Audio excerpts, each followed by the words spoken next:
but it includes a lot of small stuff. But 700 locations around Afghanistan that can in one way or other be called a U.S. base. They have different names. The main operating bases are the big ones, and they have things called lily pads that are just jumping off points and little outposts they have with small numbers there. That's what they mean. I mean, these small operations. They stick them out in the middle of nowhere, and if they happen to put them in the wrong place, Bob, they can get wiped out overnight. Mm-hmm. That's right. Well, you call all of that imperium. Oh, absolutely. On a scale beyond imagination. And this is what the business of America is now. The business of America is war, and I say it's also grand theft, and all of the trappings that go with it. And what kind of a country does this? It has the nerve to call itself a democracy, and to betray the people, and to lie to the people, and let the bankers loot the federal treasury, trillions of dollars. And what we spend on militarism, Bob, I wrote an article, in the last month or two, that a Brown University group wrote a study, and they claimed that since 9/11, $5 trillion have been spent on the military. They grossly underestimated it. We're spending today roughly on the order of $1.5 trillion every year, with all of the categories put in that people don't want to talk about, and we don't even know what the black budgets are. I mean, there could be $100 billion, $200 billion, $500 billion. Who knows how much money are in those black budgets? Nobody says. So I don't know. But my guess is Princeton verified that number, that $5 trillion.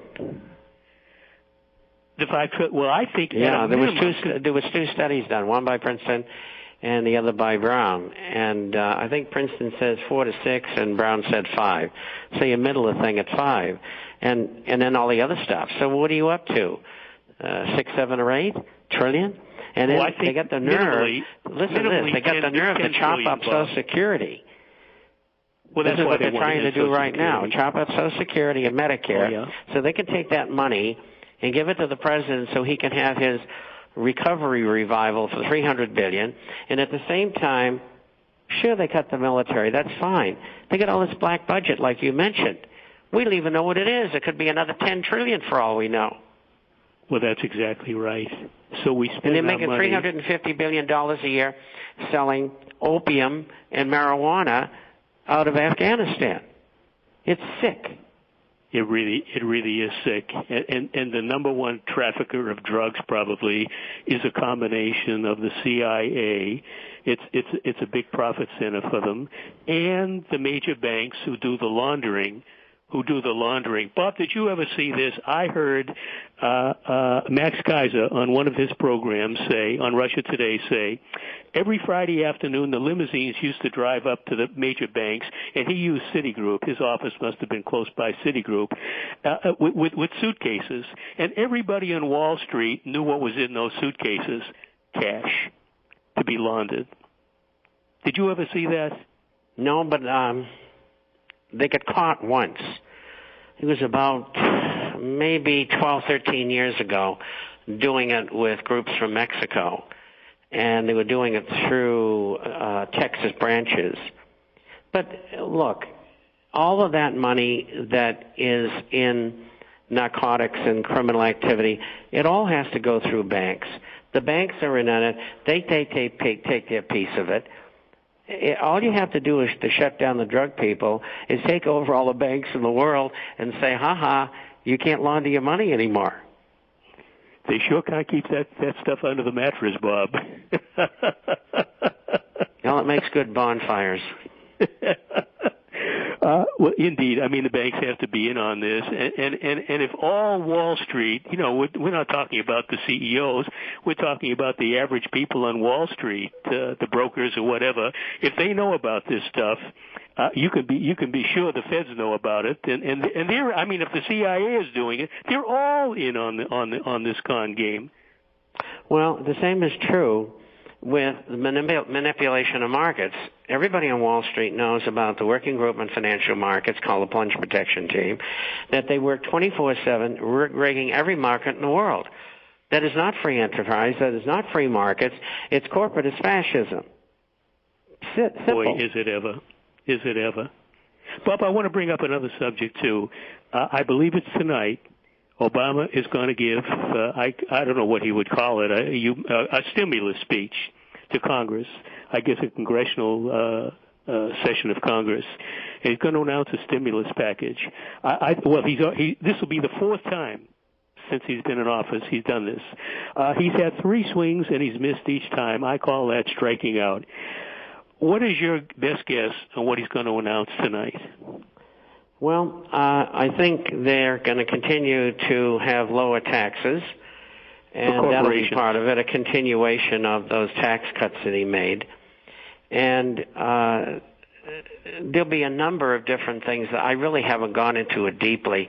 I have a few things here that are going to be in Sadie's issue. But it doesn't make any difference. It's not going to work. It's as simple as that. They keep on throwing money at it.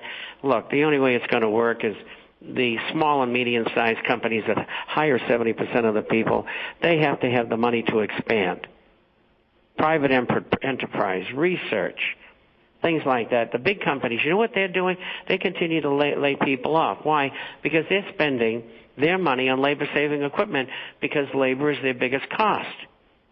And, of course, now that gives us higher unemployment, along with the 440,000 businesses that left America in the last 11 years, and the loss of 11,700,000 good-paying jobs.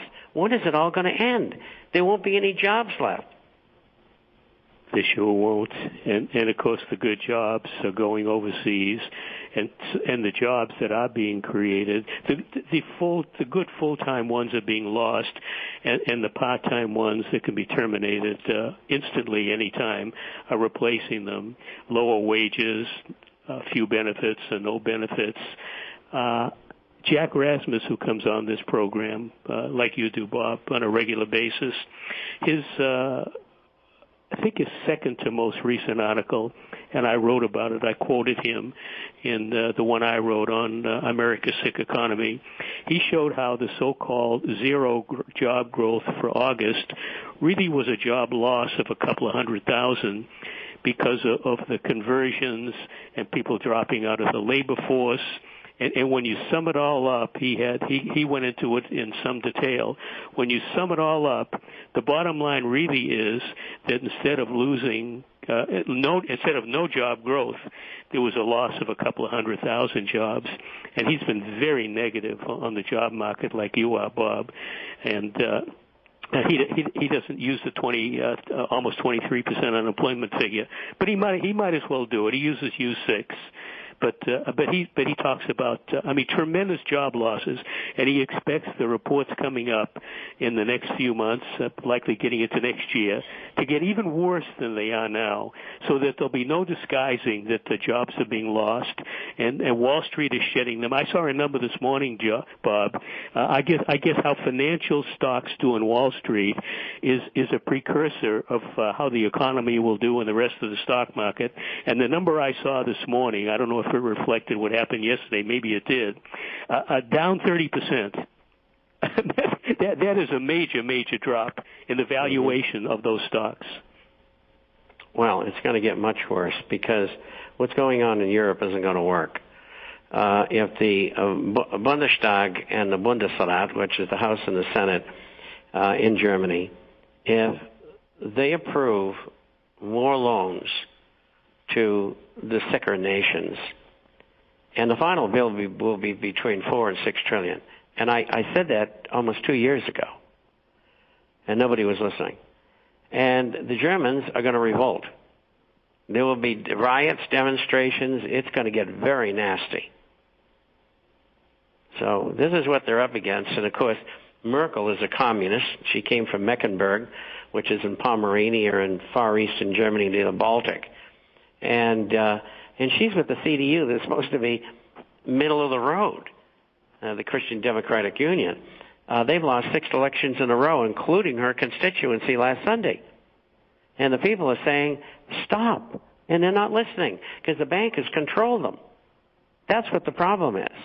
And so if more money is forthcoming to go to those poor nations, then Germany will have a revolution.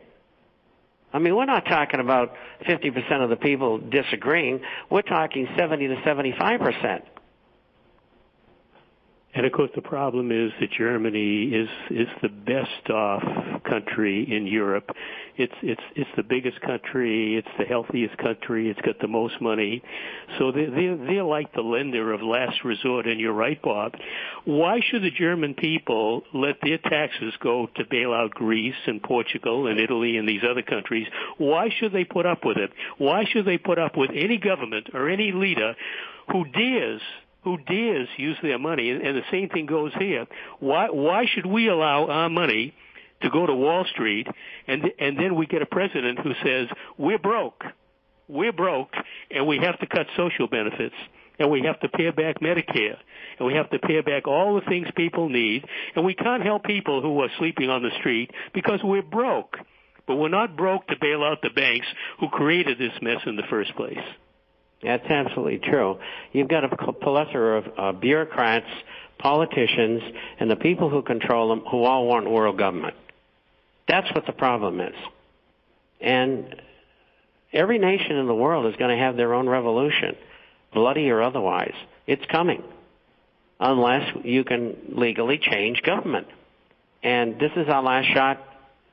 That's a year from November. And the way they're running, you think they were running in November. And, you know, what do they got up there? It's awful. And they know how to spell that. Well, it really is awful, Bob. Oh, that was a good one. Indeed. I mean, you talk about, I write about crimes of war and against humanity all the time, referring to the military kind. But this is another crime against humanity. You can harm people militarily. You can harm them financially, socially, politically. And we are occupied by bankers just the way the European countries are.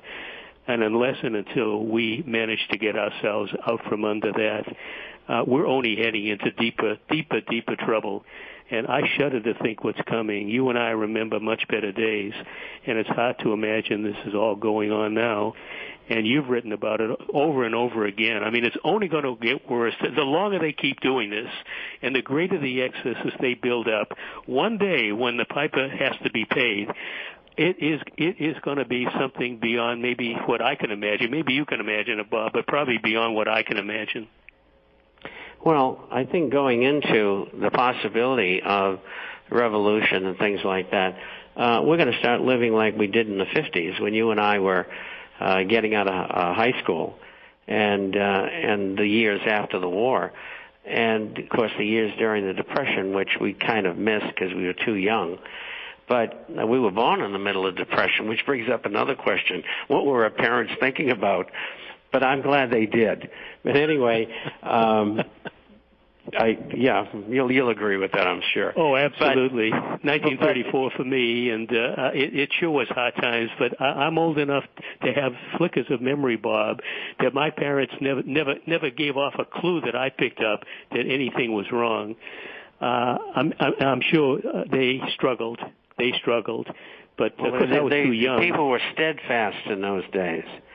You didn't talk about your problems. You just worked, and you were lucky to have a job. Oh yeah, my dad was lucky. He did have a job. I don't think that he was raking in big bucks.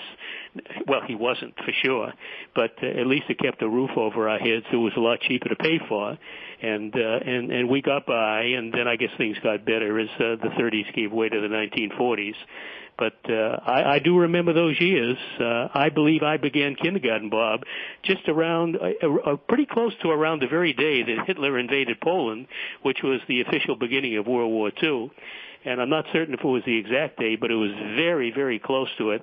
And I was again, too young to have any idea what was going on. Bob, a final thought. We're out of time. I started kindergarten in 41. First grade in 42. Kindergarten for me, 1939. 1939. Oh, God, are you old. Oh, my goodness. I still remember my first day at school. I went off to school crying. I'd never left my mama before. I was scared. I didn't know what they were going to do to me there. Oh, we're out of time, Bob. A quick 10-second thought? keep on reading what we're writing, and you'll know what's going on.